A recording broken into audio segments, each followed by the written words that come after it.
Good morning class, જય સ્વામિનારાયણ. ધોરણ 12 commerce subject એસપીએનસીસી unit number 1 જય સરદાર સ્કૂલ ગુણવત્તી આપનું હાર્દિક સ્વાગત છે.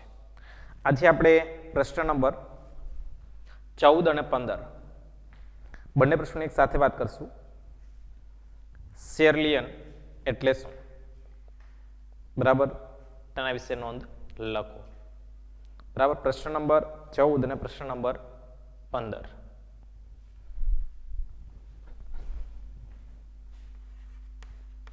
Question number 14,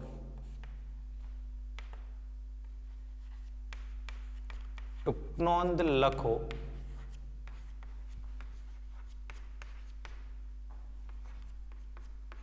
શેરલિયન. ટૂંક નોંધ લખો.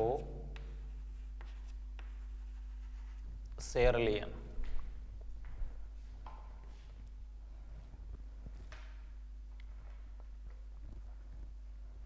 બરાબર. હવે જો શેરલિયન જે પ્રશ્ન છે એ પ્રશ્નની અંદર બે બાબત છે, એક લિયન અને બીજું શેરલિયન. આપણને એમ થાય કે ભાઈ શેરલિયન અને લિયન બેમાં શું તફાવત એમ, તો બેમાં ડિફરન્સ છે એ પણ મગજમાં રાખજો. બરાબર, પહેલા આપણે વાત કરશું લિયન. લિયન છે એ ઇંગ્લિશ શબ્દ છે, બરાબર, એનો થાય છે વિશેષ હક.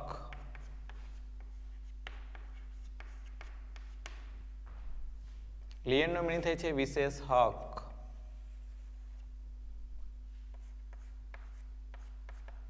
બરાબર,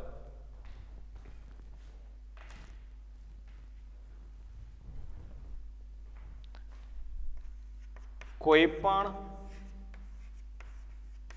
દેવાદાર પોતાનું દેવું ચૂકવવામાં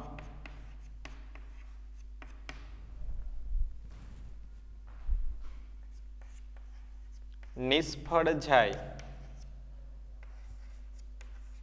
ત્યારે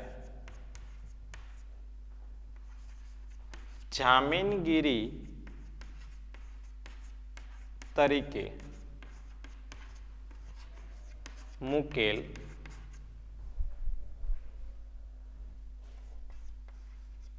મિલકત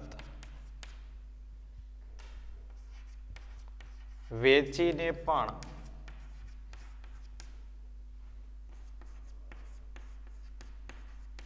લેણદાર પોતાનું લેણું વસૂલ કરે તેને લિયન કહે છે. બરાબર, જો એ પહેલા મુદ્દાની વાત કરીએ આપણે લિયનની. બરાબર, લિયન કોને કહેવાય? તો જ્યારે કોઈ પણ દેવાદાર છે એ દેવાદાર બીજા પાસે કોઈ પણ નાણાં લે છે, બરાબર, ત્યારે દેવું બની જાય છે. તો એ દેવું ચૂકવવામાં નિષ્ફળ જાય ને ત્યારે જામીનગીરી તરીકે મિલકત વેચીને પણ લેણદાર પોતાનું લેણું તો વસૂલ કરે છે. તો આને શું કહેવાય? તો કે લિયન, તો કે વિશેષ હક. આપણે એક ઉદાહરણ લઈએ. અહીંયા એ નામની વ્યક્તિ છે, બરાબર, એમણે બી નામની વ્યક્તિ પાસેથી એટલે કે 5,000 રૂપિયા લીધા. સમજો, કોને આપ્યા? એ નામની વ્યક્તિએ. કોને આપ્યા? બી નામની વ્યક્તિને. તો આ શું બની ગયો? તો કે દેવાદાર. આ શું થઈ ગયું? તો કે દેવું. બરાબર, હવે જો આ 5,000 રૂપિયાનું દેવું થઈ ગયું છે બી નામના વ્યક્તિનું. બી નામનો વ્યક્તિ એ નામના વ્યક્તિ પાસેથી 5,000 રૂપિયા લાવ્યો ત્યારે એમણે પોતાની બાઇક એમણે આપી હતી. કીધું હતું કે 3 મહિના પછી 5,000 રૂપિયા હું તને આપી જઈશ અને બાઇક છે એ મારું લઈ જઈશ. તો બાઇક જે છે એને શું કહેવાય? તો કે જામીનગીરી. બરાબર, હવે થાય છે એવું કે 3 મહિનાની જે મુદત હતી, બરાબર, એ 3 મહિનાની મુદત પ્રમાણે બી નામનો વ્યક્તિ છે એ 5,000 રૂપિયા દેવા આવતો નથી. તો હવે શું થશે? આ એ નામનો વ્યક્તિ કોણ છે? તો લેણદાર, બરાબર. તો લેણદાર પાસે મૂકેલી જામીનગીરી શું હતું? બાઇક. તો હવે લેણદાર પોતાનું લેણું છે વસૂલ કરવા માટે બાઇક શું કરશે? તો કે વેચી નાખશે, બરાબર ને? એટલે કે કોઈ પણ દેવાદાર એટલે બી નામનો વ્યક્તિ પોતાનું દેવું એટલે 5,000 રૂપિયા ચૂકવવામાં નિષ્ફળ જાય, એટલે 3 મહિનાની શરત હતી પણ ચૂકવવામાં કેવો થયો? તો કે નિષ્ફળ ગયો, બરાબર. ત્યારે જામીનગીરી તરીકે મૂકેલી મિલકત કઈ હતી? તો કે બાઇક. આ બાઇક વેચીને પણ લેણદાર એટલે કોણ? તો કે એ નામની વ્યક્તિ વેચીને પણ પોતાનું લેણું કેટલું હતું? તો કે 5,000, બરાબર ને? બી નામના વ્યક્તિ માટે દેવું થઈ ગયું, એ જ રકમ છે. એ નામના વ્યક્તિ માટે શું થઈ ગયું? તો કે લેણું થઈ ગયું. તો આ જે લેણું છે એ વસૂલ કરે તો એને શું કહેવાય? તો કે લિયન કહે છે. સેમ કન્ડિશન અહીંયા આવશે, એક કંપની આવશે, બીજો શેર ધારક આવશે, એક શેર લેશે, એની કિંમત આવશે, નહીં કરેલ હપ્તા સમયસરમાં નહીં ભળે તો શેર અને રકમ બંને જપ્ત થઈ જાય, તો એને શું કહેવાય? શેરની જપ્તી, બરાબર. પેલા લિયનમાં ધ્યાન આપજો કે કોઈ પણ દેવાદાર પોતાનું દેવું ચૂકવવામાં નિષ્ફળ જાય ત્યારે એવા સંજોગોની અંદર એમની પાસે મિલકત જે ગીરવે મૂકવામાં આવેલી હોય છે એ મિલકત વેચીને પણ લેણદાર પોતાનું લેણું વસૂલ કરે તો એને શું કહેવાય? તો કે ભાઈ લિયન તરીકે ઓળખવામાં આવે છે. રેડી? ચાલો, ઓકે. આપણે વાત કરીએ શેર લિયન.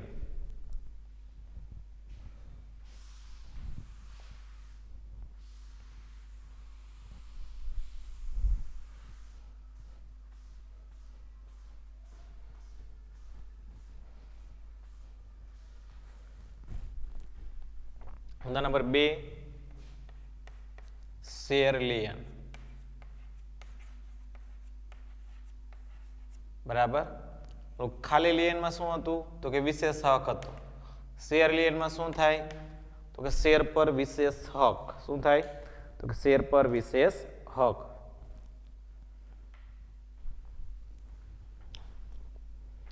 કોઈ પણ શેરધારક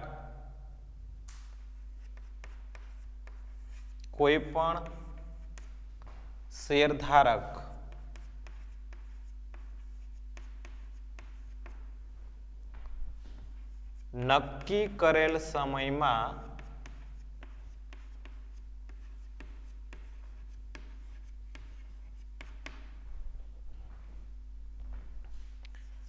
શેરના હપ્તા ન ભરે ત્યારે કંપની અત્યાર સુધી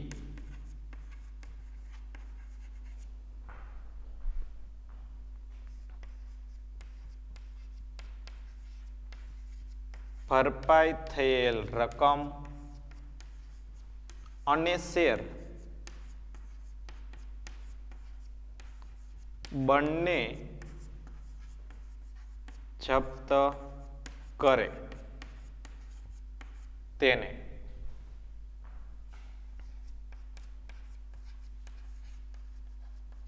શેર જપ્તી કહે છે, બરાબર. સોરી,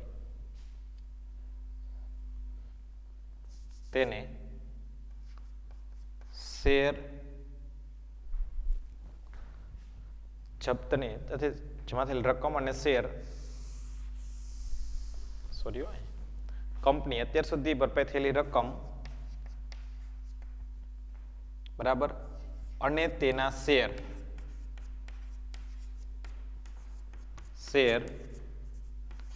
વેચીને પણ પોતાનું લેણું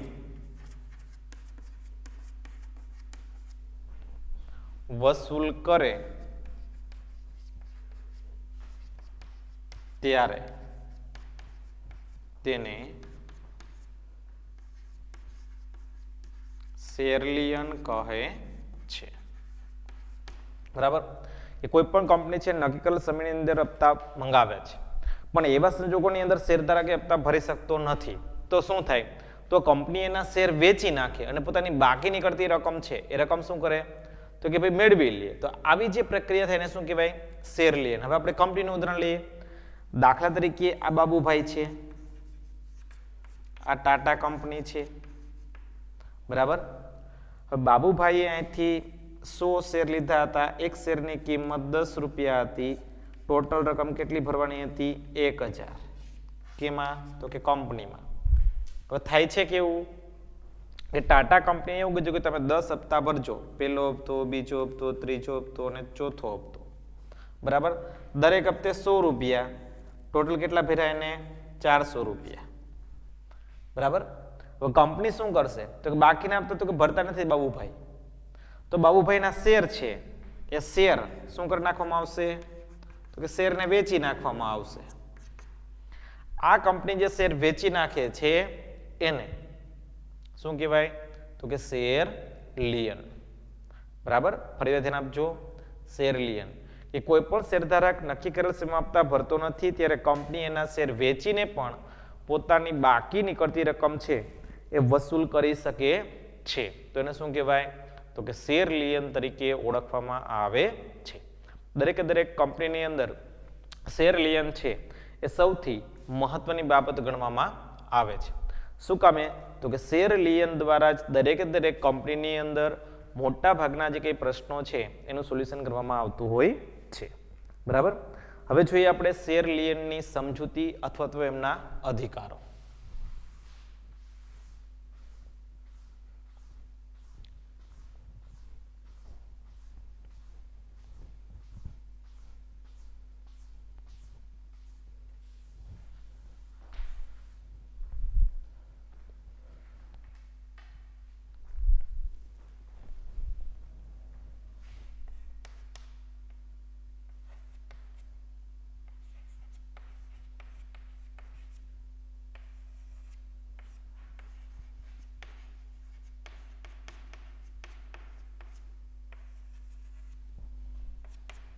બરાબર. અધિકારો આ યાદ રાખજો. આ તમને 2 ગુણમાં પણ પૂછી શકે, બાકી તમને એક એક ગુણની અંદર પણ પ્રશ્ન પૂછાઈ શકે, બરાબર. કે ભાઈ લિયન એટલે શું? શેર લિયન એટલે શું? બરાબર. બીજું કે ભાઈ ટૂંક નોંધ લખો, બરાબર. શેર લિયન આવો પ્રશ્ન તમને પૂછે તો આખો 3 ગુણની અંદર. એક લિયન 1 માર્ક્સની અંદર, શેર લિયન પાછું 1 માર્ક્સની અંદર, અને સમજૂતી એ 2 માર્ક્સની અંદર પૂછી શકે. દરેક મુદ્દાને યાદ રાખવા માટે એક ફોર્મ્યુલા બનાવેલી હતી, સેમ બોડી, બરાબર. પહેલો મુદ્દો,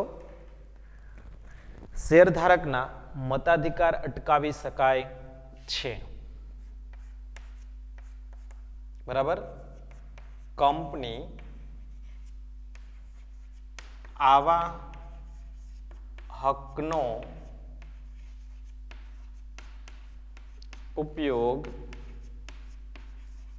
કરે છે ત્યારે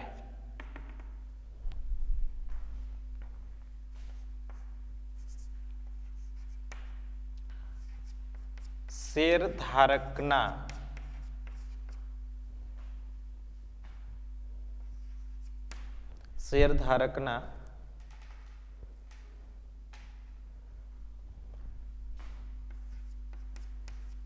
શેર ફેરબદલી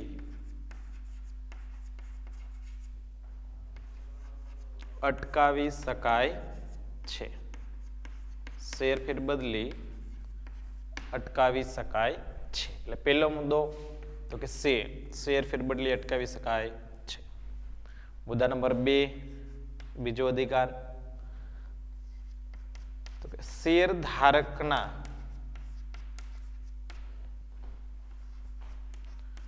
મતાધિકાર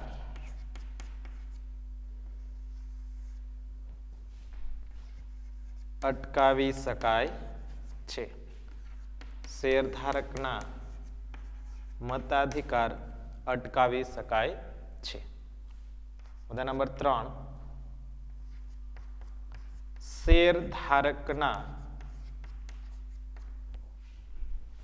બોનસ શેર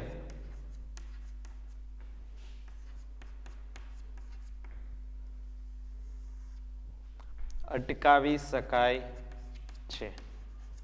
બોનસ શેર અટકાવી શકાય છે. છેલ્લો મુદ્દો, શેર ધારકનું ડિવિડન્ડ અટકાવી શકાય છે.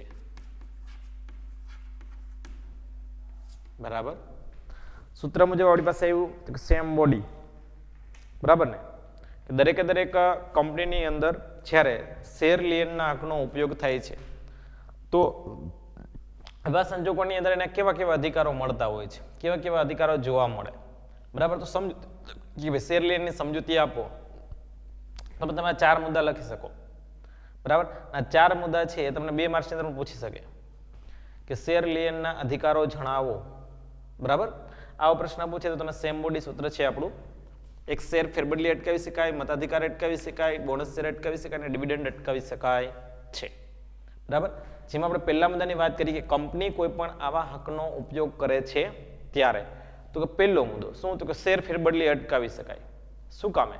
અને કંપનીના આગળના હપ્તા છે, નાણાં છે એ બાકી છે, તો હવે કંપની એને આગળ આપવા ઈચ્છતી નથી, તો શું થાય, તો કંપનીના શેરધારકોના શેર હપ્તા છે અટકાવી શકાય છે. તો કે જે શેર ફેરબદલી છે અટકાવી શકાય, કંપનીના ભરપાઈ થયેલા નાણાં છે હજી એમને આપેલા નથી. તો હવે શું કરવું કે કંપનીને ભવિષ્યમાં નાણાં મળી રહે એવા પ્રયત્નો એમના તરફથી થવા જોઈએ. પણ ખરેખર એવું ન થાય એટલા માટે તો કંપની છે ભવિષ્યમાં નાણાં એમને મળી શકે એટલા માટે શેર ફેરબદલી અટકાવી શકાય છે. પહેલો મુદ્દો. બીજા મુદ્દાની વાત કરીએ તો શેરધારકનો મતાધિકાર અટકાવી શકાય. બરાબર. મતાધિકાર કઈ રીતના કે દરેક શેરધારક જેટલા શેર ધરાવતો હોય ને એટલા એમને મત આપવાની, તો ભાઈ મતપત્રો આપવામાં આવતા હોય. જ્યારે કંપનીની સભા બોલાવવામાં આવે ત્યારે એ સભાની અંદર દરેક શેરધારકને મત આપવાનો અધિકાર હોય છે. તો એ કેટલા શેર ધરાવે છે એટલા એને મત આપવાનો અધિકાર હોય છે. કોઈ પણ ડિસિઝન પોતે એ ડિસિઝનની અંદર પોતે એને સ્વીકારે છે કે કેમ, જો સ્વીકારતો હોય તો પણ એટલા મત આપણને ન સ્વીકારતો પણ એટલા મત આપે છે.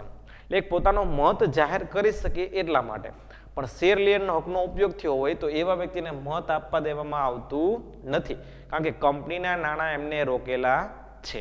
એ કંપનીમાં નાણાં જમા કરશે તો એમને મતાધિકાર આપવામાં આવશે. પણ જ્યાં સુધી એમના શેર લિયનનો હકનો ઉપયોગ કરેલ છે તો હવે એમને મતાધિકાર પણ અટકાવી શકાય છે. મીન્સ કે મત આપવા દેવામાં આવતો નથી. પછી વાત કરીએ તો શેરધારકના બોનસ શેર અટકાવી શકાય છે. ભાઈ બોનસ શેર કઈ રીતના કે વધારાના શેર કંપની જ્યારે કોઈ શેરનો ઇસ્યુ કરે, માની લો કે 2015ની અંદર શેરના ઇસ્યુ કરેલા હતા, 2016ની અંદર પાછા ઇસ્યુ કરે, એટલે મીન્સ કે ઇસ્યુ કરવું એટલે બહાર પાડવે એમ. હવે કંપની જ્યારે શેર બહાર પાડે ને નવા શેર, ત્યારે પ્રથમ ચાન્સ કોને આપે, તો કે જૂના શેર ધારકોને. તો આને કહેવાય વધારાના શેર મળે એને કહેવાય બોનસ શેર. તો દરેકે દરેક કંપનીની અંદર જેટલા જૂના શેર ધારકો છે તમામને બોનસ શેર આપવામાં આવતા હોય છે. તો આવા જે બોનસ શેર છે એ જૂના શેરધારકને મળે છે. પણ થાય છે એવું કે જૂનો શેરધારક પાછલા જે નાણાં છે કંપનીને આપતો નથી, તો હવે એમના બોનસ શેર શું કરી શકાય, તો અટકાવી શકાય. હવે એને બોનસ શેર આપવામાં આવશે નહીં, કોઈ નવા શેરધારકને આપવો જેના કારણે આગળની જે શેર મૂડી છે એને પ્રવાહ મળે. બરાબર. તો એટલે કે બોનસ શેર અટકાવી શકાય છે. પછી વાત કરીએ તો શેરધારકનો ડિવિડન્ડ અટકાવી શકાય છે. કારણ કે શેર ઉપર ચૂકવવામાં આવતું વળતર જેને શું કહેવાય, તો કે ડિવિડન્ડ. બરાબર ને. તો દરેકે દરેક કંપનીની અંદર ડિવિડન્ડના હેતુથી જ કંપની છે એ કામ કરતી હોય છે. બીજું, શેરધારક નાણાં રોકે છે તો એને પહેલી પ્રાયોરિટી એ હોય કે એને વધુ ડિવિડન્ડ મળે. તો એ ડિવિડન્ડ મળી શકે એવા પ્રયત્નો એના તરફથી થતા હોય છે.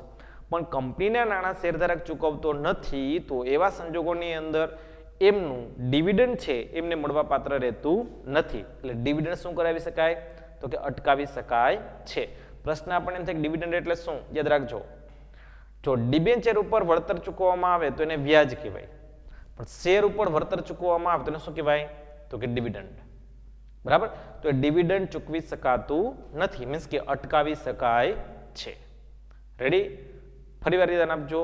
શેર લિયન વિશે ટૂંક નોંધ લખો, તો શેર પર વિશેષ હક વિશે ટૂંક નોંધ લખો. 3 કે 4 ગુણની અંદર સૌથી મહત્વનો પૂછવામાં આવતો પ્રશ્ન, ખાસ ભૂલાય નહીં, યાદ રાખજો. ટૂંક નોંધ લખો શેર લિયન. બરાબર. જેમાં આપણે વાત કરી કે શેર લિયન એટલે શું, તો કોઈ પણ દેવાદાર પોતાનું દેવું ચૂકવવામાં નિષ્ફળ જાય ત્યારે અત્યાર સુધી ભરપાઈ થયેલી દેવાદાર પોતાનું દેવું ચૂકવવામાં નિષ્ફળ જાય છે ત્યારે જામીનગીરી તરીકે મિલકત મૂકેલી હોય એ મિલકત વેચીને પણ લેણદાર પોતાનું લેણું વસૂલ કરે તો એને કહેવાય લિયન.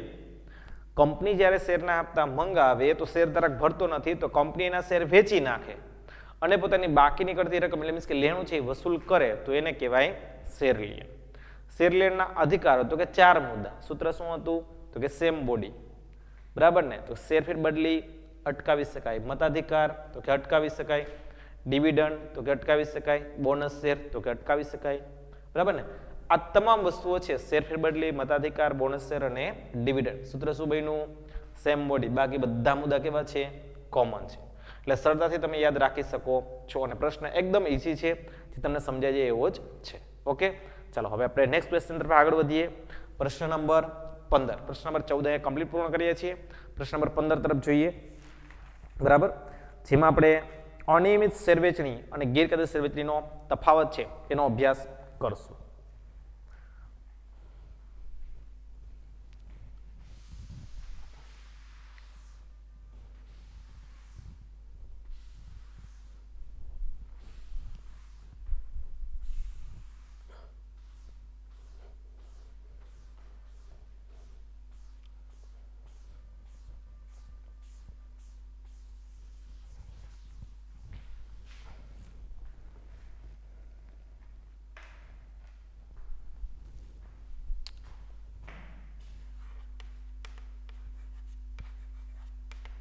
Question number 15.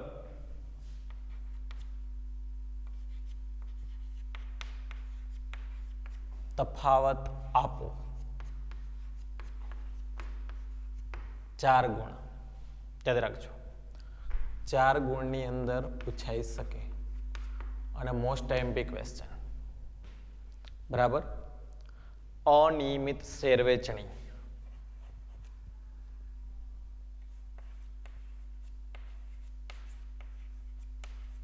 અનિયમિત શેરવેચણી.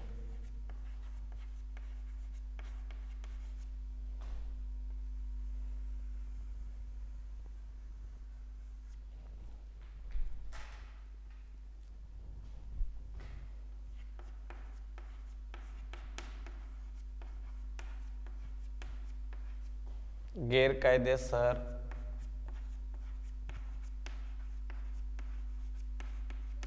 શેરવેચણી.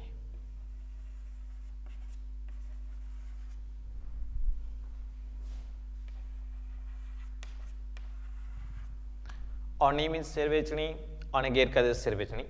બરાબર, આ જે પ્રશ્ન છે એ તમને 3 કે 4 ગુણની અંદર પૂછાઈ શકે. જો તમને 3 ગુણની અંદર પૂછે તો તમારે બંને બાજુ છે એ 3 મુદ્દા દર્શાવવાના રહેશે. જો તમને 4 ગુણમાં પ્રશ્ન પૂછે તો તમારે 4 મુદ્દા સમજાવવાના રહેશે. હવે આ પ્રશ્ન આપણે સરળતાથી સમજવા માટે સૂત્ર લખશું આપણે અહીંયા અસજ. બરાબર, આ ઉપર સ્ક્વેર. તો મિત્રો ખાસ યાદ રાખજો, જો તમને ભૂતકાળની અંદર પણ આ પ્રશ્ન પૂછાઈ ગયેલો છે એકવાર, બરાબર, અને ભૂતકાળની અંદર જ આ પ્રશ્ન તમને 3 કે 4 ગુણની અંદર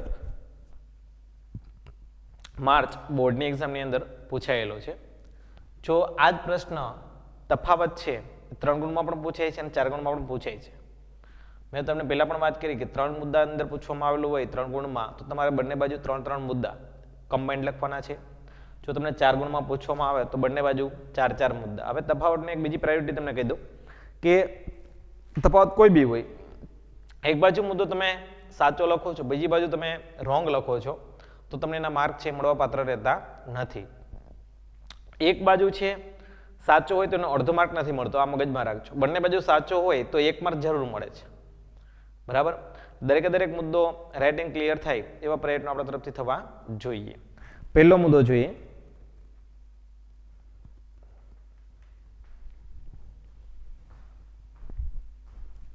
અર્થ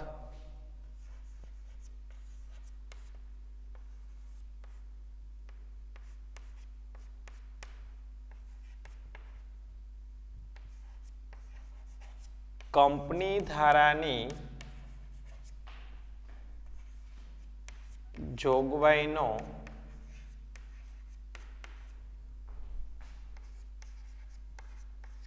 ભંગ કરીને જે શેર વેચણી થાય તેને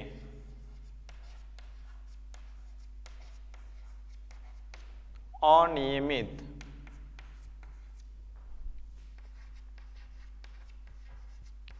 શેર વેચણી કહે છે. બરાબર. પહેલો મુદ્દો સૌથી યાદ રાખવા માટેની સરળ રીત શું? તો એ કંપની ધારાની જોગવાઈનો ભંગ. એક જ મુદ્દો આમાં, કંપની ધારાની જોગવાઈનો ભંગ. બરાબર. તો એને શું કહેવાય? અનિયમિત શેર વેચણી. બરાબર. બીજા આગળ મુદ્દાની વાત કરીએ અહીંયા, તો કે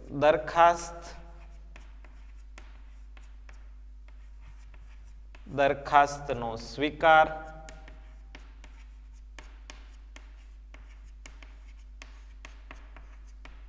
એના પછી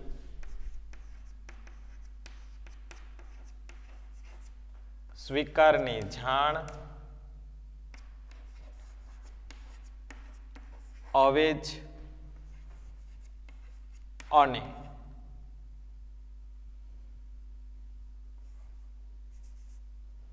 દરખાસ્તની સ્વીકાર, દરખાસ્તની જાણ, દરખાસ્તનો સ્વીકાર, દરખાસ્તની જાણ અને અવેજનો અભાવ હોય ત્યારે જે શેર વેચણી થાય તેને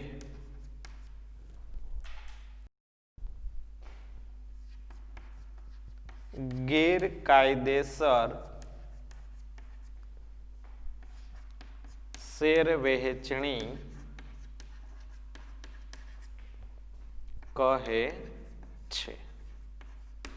બરાબર. તો ખાસ યાદ રાખજો, અહીંયા જેમાં અહીંયા કંપની ધારાની જોગવાઈ હતી એમાં અહીંયા શું આવ્યું? તો કે દરખાસ્તનો સ્વીકાર, સ્વીકારની જાણ અને અવેજનો અભાવ. એના માટે મેં તમને એ મુદ્દાની અંદર ગેરકાયદેસર વેચણીને ટૂંકનો લખો આવો એક પ્રશ્ન હતો. ત્યારે મેં તમને કીધું હતું 10વી જા અ, કદાચ કોઈને ભૂલાઈ ગયું હોય તો 10વી જા અ, દરખાસ્ત, સ્વીકાર, જાણ અને અવેજ. કે કોઈ પણ કંપનીની અંદર દરખાસ્ત થયેલી હોય, દરખાસ્તનો સ્વીકાર થયેલો ન હોય, સ્વીકારની જાણ થયેલી ન હોય અને અવેજનો અભાવ હોય, ત્યારે એવા સંજોગોની અંદર જે શેરવેચણી થાય એને શું કહેવાય? તો કે ગેરકાયદેસર શેરવેચણી કહે છે. બરાબર. પહેલો મુદ્દો વાત કરીએ તો અનિયમિત શેરવેચણી. તો દરેકે દરેક શેરવેચણી છે એ કંપનીના નીતિ નિયમ મુજબ થવી જોઈએ. પણ ઘણીવાર એવું બને કે કંપની ધારાની જોગવાઈનો ભંગ કરીને શેરવેચણી કરવામાં આવતી હોય છે. કંપનીના નીતિ નિયમોને તો ઉલાડિયો કરી દેવામાં આવે. બરાબર. કંપનીના નીતિનું કંઈ ફોલોઅપ કરવામાં આવે નહીં. તો કંપની ધારાની જોગવાઈનો ભંગ કરીને શેરવેચણી કરવામાં આવે તો એ શેરવેચણીને તો કે ભાઈ અનિયમિત શેરવેચણી કહેવાય છે.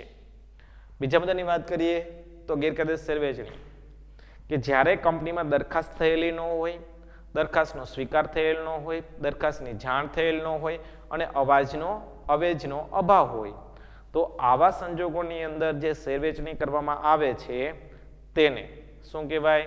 તો કે ભાઈ ગેરકાયદેસર શેરવેચણી કહે છે. રેડી? ચાલો, ઓકે. બીજા મુદ્દાની વાત કરીએ, સભ્યપદ પર અસર.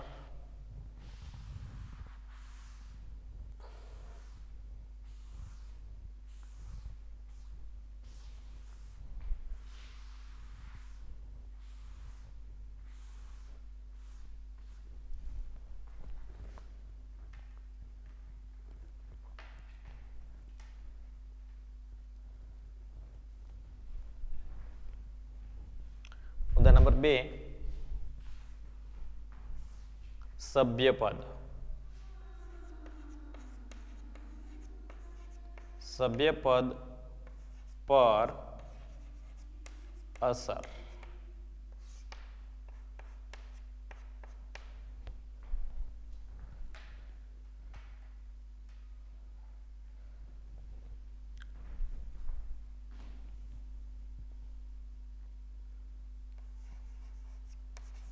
અનિયમિત શેર વેચણીના કારણે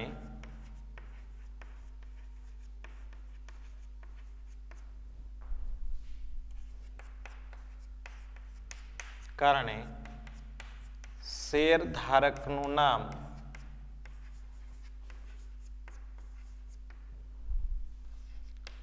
સભ્ય પત્રકમાંથી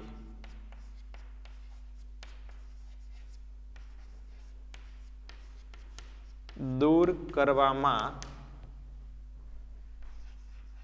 આવે છે. તેથી તેના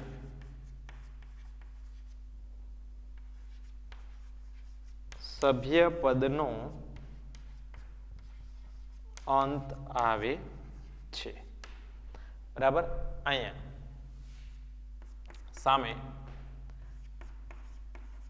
ગેરકાયદેસર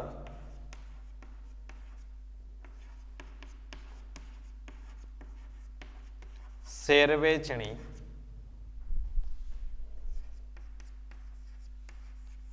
શરૂઆતથી જ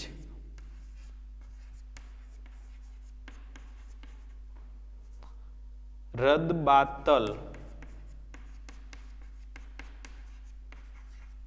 ગણાય છે. તેથી સભ્યપદના અંતનો પ્રશ્ન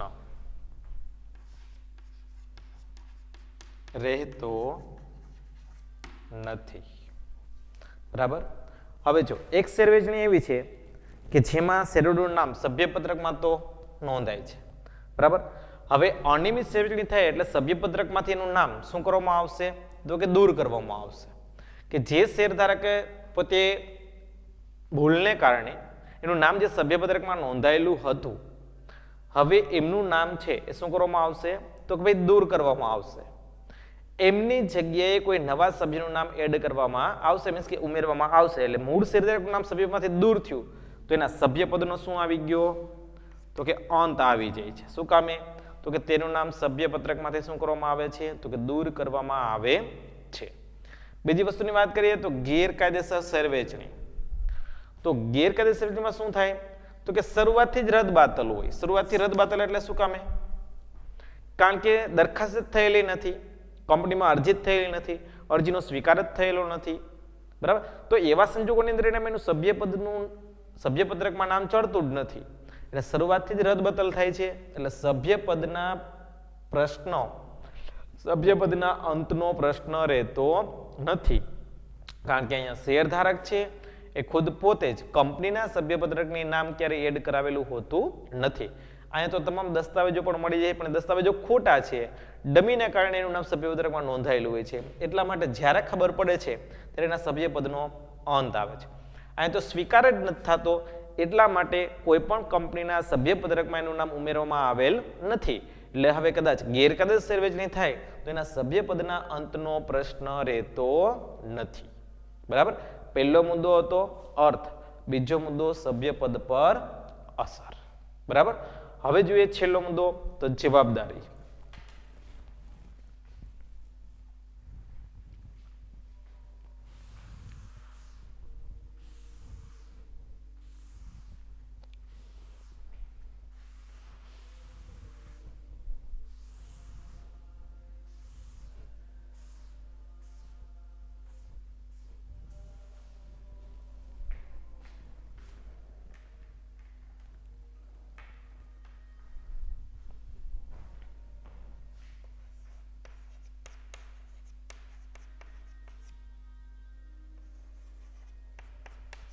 જવાબદારી.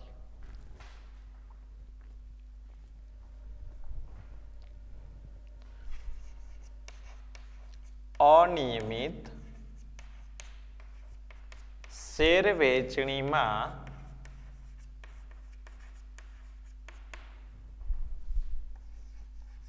જવાબદાર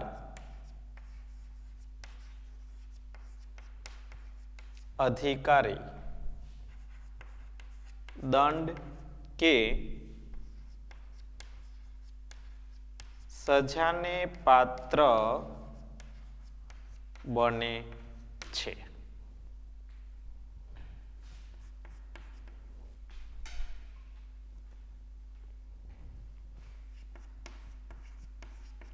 ગેરકાયદેસર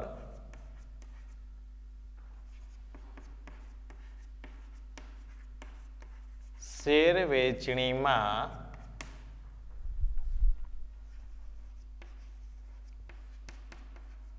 અધિકારી દંડ કે સજાને પાત્ર બનતો નથી. બરાબર. બે મુદ્દાની વાત કરીએ, એક અનિયમિત શેર વેચણી અને બીજું ગેરકાયદેસર શેર વેચણી. જેમાં આપણે જોયું જવાબદારી. બરાબર ને? આપણે પહેલા પણ જોઈ ગયા હતા કે અનિયમિત શેર વેચણીની અંદર કોઈ પણ અધિકારીને અમુક પ્રકારના નીતિઓની જાણ હોય છે, છતાં પણ એ વ્યક્તિ છે, બરાબર, એ નીતિઓને છુપાવે છે, જેના કારણે કોઈ ત્રાહિત પક્ષ છે એનો ભોગ બને છે. અને આ ત્રાહિત પક્ષ ભોગ બને છે ત્યારે એને નાણાકીય રીતે એટલે કે આર્થિક રીતે નુકસાન જાય છે. તો અનિયમિત શેર વેચણીની અંદર આર્થિક રીતે જ્યારે કોઈ ત્રાહિત પક્ષને નુકસાન જાય છે તો ભરપાઈ કરવાની જવાબદારી જે તે અધિકારીની રહેતી હોય છે. તો અહીંયા અનિયમિત શેર વેચણીની અંદર જવાબદાર જે કંઈ અધિકારી હોય એ દંડ કે સજાને પાત્ર બને છે. સામે જોઈએ તો ગેરકાયદેસર શેર વેચણી. તો ગેરકાયદેસર શેર વેચણીની અંદર અધિકારી છે દંડ કે સજાને પાત્ર બનતો નથી. મેં તમને આની પહેલા પણ સમજાવ્યું કે ભાઈ અહીંયા છે એ કોઈ પ્રોસિજર થતી જ નથી. બરાબર, અરજી જ નથી થઈ. અરજી થાય તો આગળ વધશે કામ, પણ અરજી જ નથી થતી અને શેર વેચણી કેવી બની જાય છે તો એ ગેરકાયદેસર બની જાય છે. એટલા માટે કોઈ અધિકારી જવાબદાર બનતો નથી. એટલા માટે જેને કોઈ સજા કે દંડને પાત્ર રહેતો નથી. જ્યારે અનિયમિત શેર વેચણીમાં શું થાય છે કે અધિકારી પ્રોસિજર પણ કરે છે, આર્થિક રીતે નાણાં પણ સ્વીકારે છે, પણ એ નાણાંનો મિસયુઝ થાય છે અથવા અયોગ્ય રીતે નાણાં તો ભાઈ સંકેલવામાં આવતા હોય છે. તો આવા સંજોગોની અંદર અનિયમિત શેર વેચણીમાં અધિકારી છે દંડ કે સજાને પાત્ર બને છે. પણ ગેરકાયદેસર શેર વેચણીમાં કોઈ પણ અધિકારી દંડ કે સજાને પાત્ર બનતો નથી, કારણ કે એમાં શરૂઆત જ થતી નથી. બરાબર. હજી એક વધારાના મુદ્દાની આપણે ચર્ચા કરી લઈએ તો એ છે સંજોગો.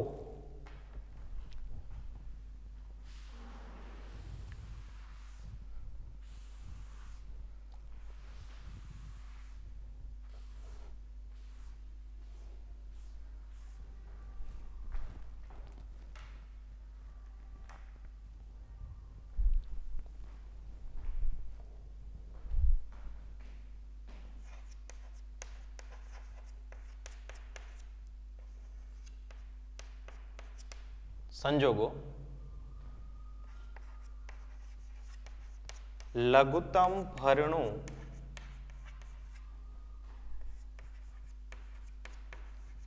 ભરાયા વગર જે લઘુત્તમ ભરણું ભરાયા વગર શેર વહેંચણી કરવામાં આવે તેવા સંજોગોમાં અનિયમિત શેર વહેંચણી બને છે. અહીંયા તો કે ભાઈ દરખાસ્ત સ્વીકાર જાણ અને અવેજનો અભાવ તેવા સંજોગોમાં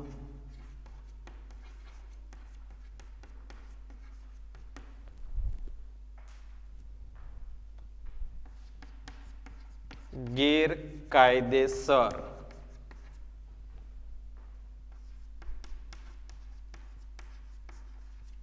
શેર વેચણી બને છે.